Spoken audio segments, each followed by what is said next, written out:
So this is a video to take you on the journey of my racing career that led me to retire at the age of 28. It's not a video to brag about my career, it's not a video to make you feel sorry for me, it's just what happened in my career from start to finish and how I felt along the way. Now what I'm going to explain about a racing career here, and I think this is the same for every motorcycle racer, when you start off you think it's just going to be a straight road from mini-moto racing to MotoGP and winning the World Championship. After a few years, when you sort of, I guess, become more of an adult and you understand how the world works, it goes from that straight path to MotoGP to what I would say is more like a game of snakes and ladders, and I'll explain exactly how the snakes and ladders in motorbike racing works. So I'll take you back to the very start of my life. I was born into the racing paddock. My dad was Mackenzie, 3 times British Superbike champion, and from 3 months old I was getting carted around the world in a motorhome with my dad whilst he was racing in Grand Prix. So racing is kind of all I've ever known. That's what I did as a child. I went around all the racing paddocks. It was only when I got to the age of about 11 or 12 that I started taking more of an interest in motorbikes, and we'd always watched them on TV and I've ridden them at points, but I got more serious about it and we started riding all the time in our back garden on a mini moto. Basically all I ever wanted to do was get my knee down. That was all I was ever thinking about. I was trying on grass and we couldn't do it. So Dad decided to take us to a mini moto track or a go-kart track near us, and the very first time I went I got my knee down, and that was kind of all we wanted to do. I could have just stopped there and then, but we kind of got the bug from then. I decided to do a mini moto race, and my very first race I finished 3rd. That was kind of the changing point for me. I'd done lots of other sports that I was okay at. I'm an athletic person, so I enjoy doing other sports, but I was never the best at anything. Finished 3rd in my first race kind of really got me hooked on the idea of racing bikes. The next season Dad's got a mini moto for me and Taz, a guy called Alan McIntosh, who was really helpful. I'll bore you with all the details of this, but I'll just sort of take you on my career highlights over the next few years. I won quite a few Scottish Championship mini moto races. We then moved up to gain my national level licence on an Aprilia RS125. I guess what I should kind of explain at this point is I'm now 12 or 13 years old, and although that sounds quite young, I've actually kind of missed the boat. I'm racing against kids like Danny Kent, Fraser Rogers, Bradley Ray, who'd all been riding bikes since they were 4 or 5 years old, I think. So I'm kind of 7 years behind kids already at the age of 12 or 13. So at this point, we had to fast track my career as much as we could. And it was kind of a race against time to play catch up, really. So over the next winter of 2007, we tried to get my national level racing licence so I could race in British Championship the next year on a 125. So we raced every single weekend. We were up and down the country. We were at Mallory Park on a Saturday and Croft on a Sunday. We managed to do it. We raced around the country right up until the last few weekends before the BSB started. I was still getting signatures, and that allowed me to race a 125 in British Championship. So I'll skim over the next 3 years, 2008, 2009, 2010. 2008, I finished 24th in my first British Championship 125 race, completely out of my depth, didn't have a clue what I was doing. I was tiny, I wasn't strong enough to ride the bike, but I was still playing catch up. And along the way I started improving. After a couple of races I finished in the points, and by the end of the season I finished 6th in the last race of the year and 3rd in the under 16 cup. So that was 2008. 2009 I came back the next year to BSB 125s. I'd also been selected for the Red Bull Rookie Cup, which for people that don't know is like the X factor for kids on motorbikes. And it's basically a 3 years racing in the Red Bull Rookie Cup. So that was an absolutely amazing thing to get picked for. It was me and Fraser Rogers got picked the year I did it, and Danny Kent was in it as well. So 2009 I think was the first year I properly injured myself. I got taken out on a track day at the start of the season at pre-season testing, and I basically went headfirst into a wall, knocked myself out and broke my collarbone. And I still remember, up until this point, my mum had kept saying to me, well, we'll see when you got your first injury if you actually want to race or not, because until you've had a proper injury, you won't know. And I still remember being laid in the back of the ambulance, sort of just about coming round, and the first thing I said to my dad was, oh my God, I'm going to miss the Red Bull Rookie test. Unfortunately for my mum, confirmed that I still wanted to race motorbikes no matter what, and that's what we were now doing. So 2009, I had 2 4th places in a British Championship race, and I won 2 under 16 races in British Championship. And I went all around the world, all around Europe in the Red Bull Rookie Cup doing that. I don't know what my best finish was in Red Bull Rookies. I think it was about 9th at Donington Park. 2010 was the next season, and this was my first season really where I figured out how to ride a motorbike, I'd say, and I felt quite confident in myself. So I won 3 British Championship races. I got the lap record at Alton Park at the end of the year, and we then went on to Spanish Championship. For people that don't know, again, it's basically like a European Championship, and it's where the best kids from each country goes to race. It's now been called the Junior World Championship. And the first race was a disaster, the bike broke down, but the second race, it was wet for qualifying, and I qualified 3rd and managed to finish 5th in the race. And this timesheet, where I qualified third, I'll just cherish for the rest of my days, because it's probably the best timesheet I've ever got. The amount of names of kids at the time that were on that timesheet, I'll put it on the screen now, you can see them. But to name a few, there was Alex Rins, Maverick Vinales, Alex Marquez. The list goes on. Right the way to the bottom of that list, there's kids that you'll still recognise to this day. That's a cool thing that I've got. That's the end of 2010. And this is where I'm going to try and explain the snakes and ladders part of racing to you. Basically, the way I see motorbike racing is you start off numbers 1 to 10 here. This is the first part of your racing career. It's all plain sailing. When you've done the first 10 spaces, you then move into, I guess, where I'm at in my career now, which is 2010. The one thing you can't factor for in motorbike racing is your luck. I know people say you make your own luck, and to a degree you do, but there's also some other luck involved. People get injured, people end up on bad bikes. And to me, they're the snakes in this sport. You might be the fastest kid in the world, but if you get to the start of the season and you break your leg and you miss most of the season, you've hit a snake and you're going back down the career ladder to start again at that level. You might have another 5 years where you keep going up and up and up and getting better and better, and then all of a sudden you end up in a really bad team, or the team runs out of money, or there could be all number of things, and you hit another snake and you go back down. And that's what I'm going to take you through now, from 2010 all the way to 2021 for me, the snakes and the ladders along the way for me. Change the camera angle so you don't get bored. It's now 2011 and I've moved into the MotoGP 125 World Championship, and I did the pre-season testing. I was inside the top 15 for all of that. Second race of the year was in Jerez, and it rained again in Jerez. I managed to finish 5th in my second ever 125 World Championship TC race. And at this point, I was pretty sure there was just one giant ladder to the top. I remember finishing that race thinking, it's not that hard doing Grand Prix racing. If I just keep doing what I'm doing, I'll be there or thereabouts at the end of the season. I'll keep my ride for next year, moved up into Moto2 and then MotoGP, and we'll be living the dream. However, I was quickly brought back down to reality in the very next round. I guess that was where I hit the first snake in my career. I crashed in Estoril and tore the cartilage off my shoulder, and I was out of the race. So I missed that race. I came back at the next race at Le Mans. I wasn't ready to come back really, but I rode anyway, and I did terribly in Le Mans. This is where I don't want to sound like I'm just making excuses for my entire career, but I'm just telling you how it is, and this is what happened. My bike then broke down. It was in the region of 20 to 25 times after Le Mans till the end of the season. Just every session we did, something would happen. The piston would break, crank broke, things would fall off. It was just a disaster from start to finish. That was where I hit the first massive snake. So I'd already hit one snake with my injury, and then this team I was with basically fired me straight back out of the Grand Prix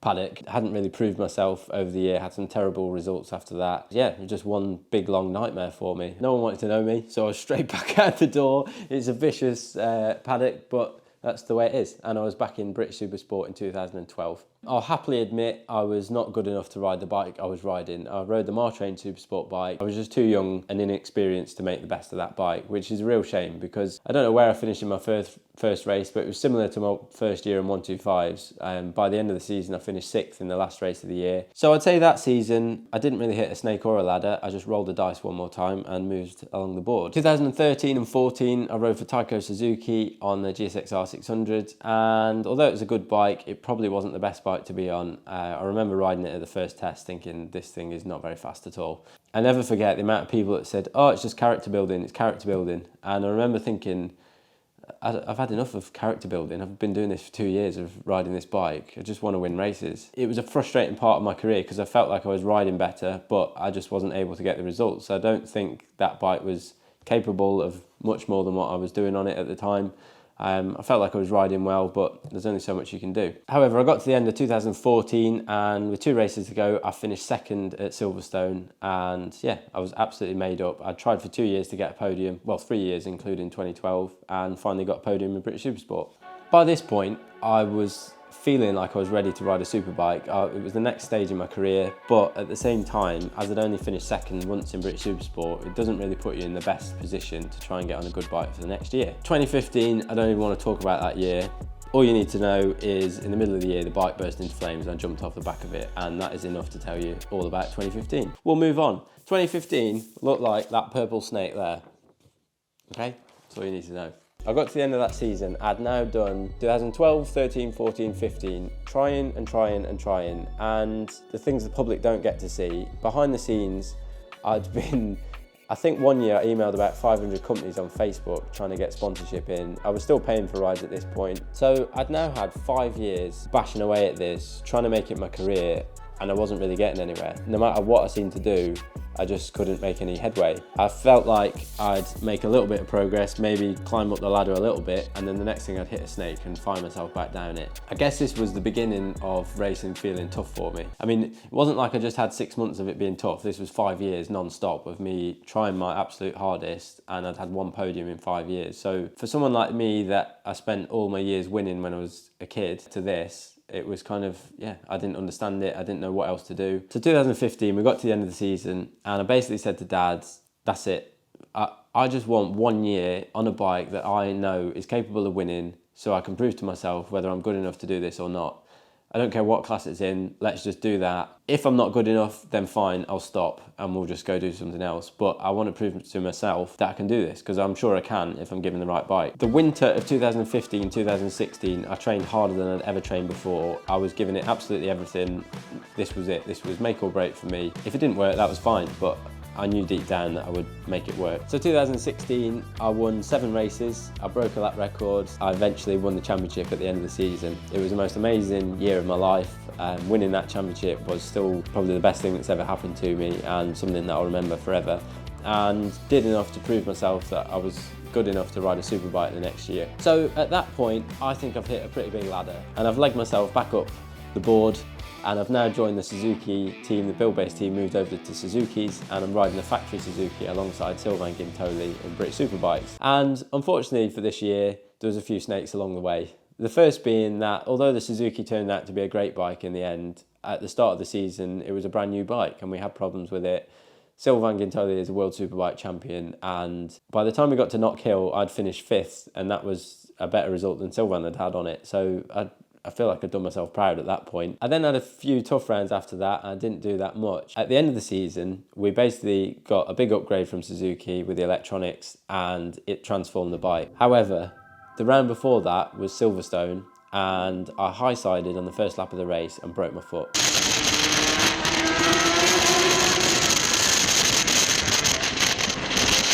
That left Sylvain and Brad to carry on riding the bike whilst I was sat on the sidelines on crutches, and Sylvain won a race that weekend at Silverstone. They then went to Alton Park, which I missed with my broken foot, and Brad finished on the podium. Sat on the sidelines, missing out on all this, I was just absolutely desperate to come back and ride that bike. Now it was a race-winning bike. Unfortunately, I came back at Assen. In hindsight, I came back too early, but as a motorbike racer, you just force yourself through injuries because if you don't sit on that bike and ride it, someone else will, and they'll take your ride, so you've got to. I came back, and unfortunately for me, crashed on a stupid little high side on the in-lap that flicked me over the top, but unfortunately my arm got caught in the bike, and as I landed I smacked my head, which opened my visor, and the handlebar came straight through the visor and smacked me in the face there, at which point my arm was also up here and it kind of dislocated and broke my shoulder in 3 places. I remember walking through the airport in Holland just feeling so sorry for myself. I was on crutches, I got a bandage across my face and I broke my shoulder in 3 places and I just felt horrendous. It was a really bad time for me. And unfortunately for me, I also lost my ride at the end of that season. For the last 3 races, that's the most crucial point for any racer, to be on track. And I wasn't on track. I was sat on the sidelines with crutches and a broken shoulder. Had to miss the last race of the season. And yeah, it was a disaster. Fortunately, in motorbike racing, you're only as good as your last race. And that's all people see. They forget about everything else. So yeah, I got kicked out of the team. Sat all winter, not sure what I was going to do. The one thing I decided that winter was I'd had enough of paying for rides, because I said to Dad, I'm 25 years old. If this is my career, I'm not willing to pay to do this career anymore because it's just getting ridiculous. I'm 25 years old and I'm bored of having to pay to do a job because this is just, it's not a career at the end of the day. I don't know anyone else that has to turn up to a job interview and they ask you your qualifications and then ask you how much money you're willing to bring to pay to do the job. It just doesn't make sense for me. And that was it. So 2018, well sorry, the winter of 2017, I refused to pay for a ride. I said I'll just sit here and I'll wait. And I waited and I waited. And I got very, very nervous because no rides came along. And then I was thrown an absolute lifeline from Moto Rapido. Unfortunately for John Hopkins, he had a career-ending injury, and that let me ride the Ducati for the year. So I did the pre-season testing. Long story short, with the Ducati, that was the first bike I just felt like I did not gel with it at all. I couldn't figure it out. I didn't ride it very well. It was a good bike, but it just didn't suit the way I rode. I felt awkward on it. I got cramp in my hips every time I rode it. I just got myself so stressed and so worked up that I thought this was the beginning of the end for me. I even remember looking on Indeed at jobs, trying to figure out what other job I could do other than race motorbikes. And this was 2018, so this was 3 years ago I was doing this. And unfortunately for me, when I looked on Indeed, I realised that I've got no qualifications. I don't know what other job I'm going to do. So I better figure out how to make this work. Should we change the camera angle? 2018, I came to the decision with the team that I was just going to stop. It was not worth me making myself this ill for. I just had enough, so I stopped. No one would really know that at the time because I didn't announce anything. I just left the team, and the team were really good. They were really helpful and supportive. And I thought, maybe that's it, maybe I just won't race again. Until the very next morning, Michael Rutter rang my dad and offered me the Batham's Superstock bike. And Dad said, do you want to race this bike? And without hesitating, I just said yes. I was so desperate to race again. It was kind of like the 2015 winter. I just wanted to prove myself again, ride something that I knew I'd enjoy riding and get my confidence back. The last race of the season, I won. Great to repay the Batham's team for giving me a shot on their bike. 2019, I joined the Batham's racing team and I had probably one of my best seasons racing. Although I didn't win the championship, I won 4 races. We were pretty much not off the podium all season, and yeah, unfortunately missed out on the championship. I tried my hardest all season. I couldn't beat Richard Cooper over the year. He was better than me that year, and it worked. I got myself back on the factory BMW team for 2020. I actually did a wildcard for them at the end of 2019. Finished in the top 10 3 times on the BMW, and this is the complete truth. When I did those 3 races and finished inside the top 10, it felt easy. I was just riding round. I was just doing enough to make sure that I got a job for the year after. I didn't want to crash the bike and I felt quite comfortable. Finished 9th in the race, felt like I was riding at my best, signed a deal to race for the BMW team for the next year. This is where my life completely changed. 2020 started and we all know what happened there. Verona Kairos came along, turned the world upside down and put it on its head. This was the weird thing that happened for me because I had a forced break from racing. The first time since 2007 that I'd had a break from racing. I just raced all this time. From October all the way through to the next August, I didn't race a motorbike. I did a little bit of testing at the start of the season. I suddenly had time to realise that I enjoyed a lot of other stuff outside of racing that I didn't know about. Racing is all I've ever known. Every year for the last 15 years, it gets to January and I live like a monk. I train every day. I don't really get time to see my friends. I go Spanish testing, we get racing. The race season's a blur, training in between racing. I spend from July to October worrying about getting a job for the next year. Gets to October, I still might not have a job. I'm worried all the way up to Christmas, trying to get a job for the next season. Each year you get sacked effectively.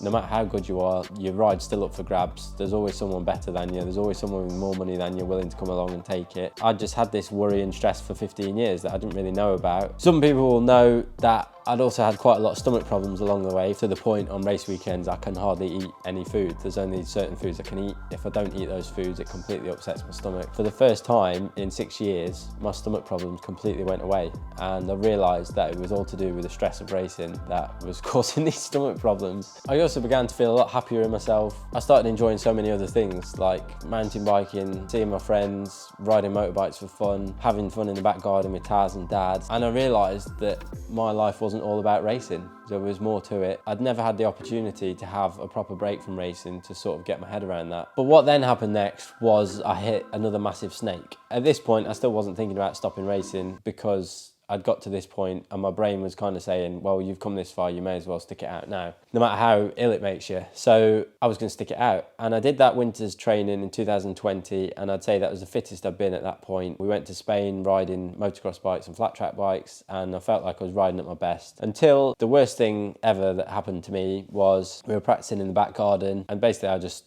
got my leg caught really awkwardly. It was a complete freak accident. It was another snake that I hit. Twisted my leg one way and tore my MCL ligament and broke the top of my tibia. And I went to the doctors the next day, to the A&E clinic, and he basically said, you've got to have a year out of racing, which was a massive shock. I just couldn't believe that I'd got back to this point of being back in a factory BSB team, back to where I thought I could prove myself on a superbike, and this doctor was telling me I needed to have a year out. This was in May that this happened. I was determined to prove him wrong. Luckily, I didn't have to have an operation, but I did just have to have a brace on my leg for quite a long time. I managed to get back for the pre-season test in August. I rode in August. It was the worst thing I did. I should have just stayed out for the season. But again, if I didn't ride, someone else would have rode my bike. I wouldn't have had the chance to get that bike for the next year. So I had to ride. It's a complete disaster. I could hardly bend my leg to get on the bike at first. I sort of got a little bit better during the year, but I was riding so badly because of my knee. I didn't realise how bad it was until the end of the season when I finally had an operation on it to straighten it out. So yeah, I lost my ride anyway. That was where YouTube came in. I met everyone on YouTube, I guess. I did the I Lost My Ride video 2020, which didn't show the half of it. That was just a snapshot in time where I could see I was going to have to try and find money to bring to a team to make it easier, to make me more employable. It goes back to the start where I said you basically need some talent, you need to work hard, and if you've got money, it just makes it a lot easier. But unfortunately, no matter how good you are, if someone's got a load more money than you in this sport, they'll get in. And I'm not negative about that, that's just the way it is. And it's the way it's always been. It will continue to be like that long after I stop racing. But yeah, that was the harsh reality of it. I was absolutely blown away with the amount of support I got on YouTube. And that was when I started getting this feeling again that I was enjoying doing something else. I was enjoying doing YouTube, making videos, riding bikes for fun, making videos about it, working on bikes. And yeah, that was kind of it was a weird thing that was going on in my brain, because I knew that I wanted to go back racing because that was sort of my best shot at having a decent career. But at the same time, I wasn't enjoying it. That wasn't what I wanted to do anymore. But I didn't know what else to do. So I was kind of just stuck at it. I got the money together. Things that you wouldn't have noticed, I spent $4,000 getting my knee fixed. I had to have this arm pump operation, which I put on YouTube. That was another $2,000. And suddenly I was paying for my training as well. I realised that as a career, it's a fantastic career when you're at the top and you can make loads of money, but when you're getting pinballed about in the section that I'm in, it doesn't really make sense as a career. It's fine if you're enjoying it and that's what you want to do and you love doing it, but when it was making me this ill and I was having to find all this money to do it, just kind of thought, why am I doing this? What am I doing it for? At this point, I guess I fell back on all my instincts. It was just to win a championship and that's what I was going to do. I went to the first round. I was so motivated and determined after everything I'd done over the winter to pay myself back for all the effort I'd put in that I won the first race, and it was really emotional because I was so happy that I could win a race and just make it all worthwhile, everything that I'd done over the winter. But that's when it all changed. The next race at Knock Hill, I won the race and I went back to this feeling of thinking, I'm not enjoying this, I'm just doing this to win the championship. In my brain, I was kind of just thinking, I've already won this championship. I'm not doing this to prove to anyone else that I can win a championship. I do this for myself because I enjoy doing it. And if I'm not enjoying doing it, I've already won this championship, then why am I doing it? That was it. So I then crashed out of the next race. I obviously really didn't enjoy that. And then we had a lot of hard races after that. And I was just making myself more and more ill. But what kept happening in between all of this was I was getting offered other jobs, like the commentating job or working for Triumph or just doing these other jobs that you've seen on this channel. And I loved every minute of it. It wasn't stressful and it doesn't make me ill. And it still involves motorbikes and it still involves racing without all the part that I don't enjoy. It just changed my whole life, basically. I woke up one morning and just thought, that's it, I'm not doing this anymore. I don't need to do it anymore. I've proven everything to myself that I wanted to prove. I've won a British Championship. I've won getting on for 20 British Championship races. I've taken lap records along the way. I finished 5th in a Grand Prix. And in the middle of the season, that was enough for me. I've proven to myself what I could do, and I was just going to see the year out and start telling a few people. Obviously, the hardest thing for me was telling my mum and dad. It's all they've ever seen me do. It's all I've ever known. So I wasn't really sure what the future holds, and I didn't really know what else to do. I think a lot of people think that my mum and dad will be confused as to why I would stop. I wish I recorded their face that day because they could see how stressed I was getting and how ill it has made me over the last few years. It was just a huge relief for them to see their son not putting himself through this anymore. I then told Taz. Taz was really happy for me. This was all so confusing for me because it was kind of like everyone else could see it, but I couldn't. And then I went on to tell my friends who are nothing to do with racing, they're just my friends from school. And they were all really happy too. They couldn't believe it. They were like, thank goodness for this. We've been waiting for this for a long time. They've seen me put myself through hell and back to race motorbikes. The biggest struggle in announcing this was it felt like I was giving up in something that I was doing. I hate people that quit. I'm not a quitter. I've never quit in anything in my life. I'll always see it through.